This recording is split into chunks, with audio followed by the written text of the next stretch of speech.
مسیح کی 1000 سالہ بادشاہی۔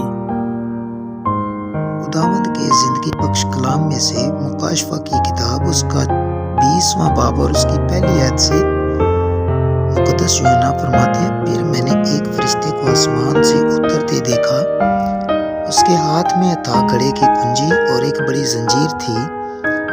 اس نے اس اژدہا یعنی پرانے سانپ کو جو ابلیس اور شیطان ہے پکڑ کر 1000 برس کے لیے باندھا اور اسے تھاگڑے میں ڈال کر بند کر دیا اور اس پر مہر کر دی تاکہ وہ 1000 برس کے پورے ہونے تک قوموں کو پھر گمراہ نہ کرے۔ اس کے بعد ضرور ہے کہ تھوڑے عرصے کے لیے کھولا جائے۔ پھر میں نے تخت دیکھے اور لوگ ان پر بیٹھ گئے اور عدالت ان کے سپرد کی گئی، اور ان کی روحوں کو بھی جن کے سر یسوع کی گواہی دینے اور خدا کے کلام کے سبب سے کاٹے گئے تھے، اور جنہوں نے نہ اس حیوان کی پرستش کی تھی، نہ اس کے بت کی، اور نہ اس کی چھاپ اپنے ماتھے اور ہاتھوں پر لی تھی، وہ زندہ ہو کر 1000 برس تک مسیح کے ساتھ بادشاہی کرتے رہے۔ اور جب تک یہ 1000 برس پورے نہ ہو لیے، باقی مردے زندہ نہ ہوئے۔ پہلی قیامت یہی ہے۔ مبارک اور مقدس وہ ہے جو پہلی قیامت میں شریک ہو۔ ایسوں پر دوسری موت کا کچھ اختیار نہیں، بلکہ وہ خدا اور مسیح کے کاہن ہوں گے اور اس کے ساتھ 1000 برس تک بادشاہی کریں گے۔ اور جب 1000 برس پورے ہو چکیں گے تو شیطان قید سے چھوڑ دیا جائے گا، اور ان قوموں کو جو زمین کی چاروں طرف ہوں گی یعنی جوج اور ماجوج کو گمراہ کر کے لڑائی کے لیے جمع کرنے کو نکلے گا۔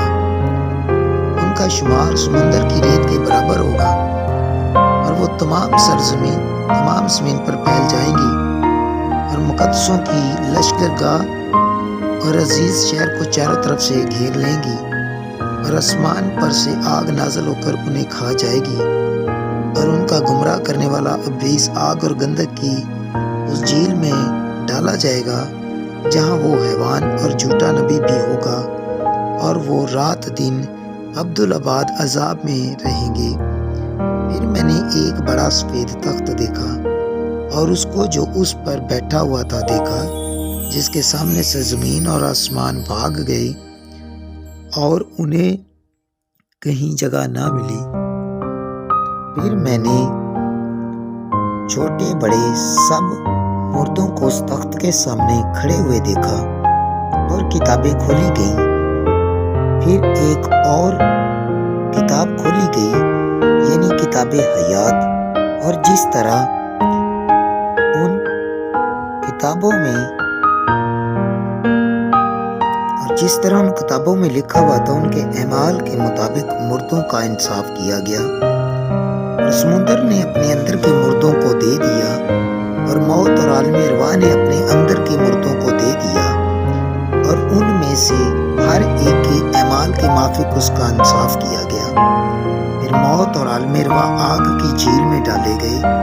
یہ آگ کی جھیل دوسری موت ہے، اور جس کسی کا نام کتاب حیات میں لکھا ہوا نہ ملا، وہ آگ کی جھیل میں ڈالا گیا۔ خدا کے کلام کا پڑھا سنا قبول کیا جانا ہم سب کے لیے برکت اور نجات کا سبب ہو۔ Thanks for watching. God bless you. Please like, share and subscribe our channel.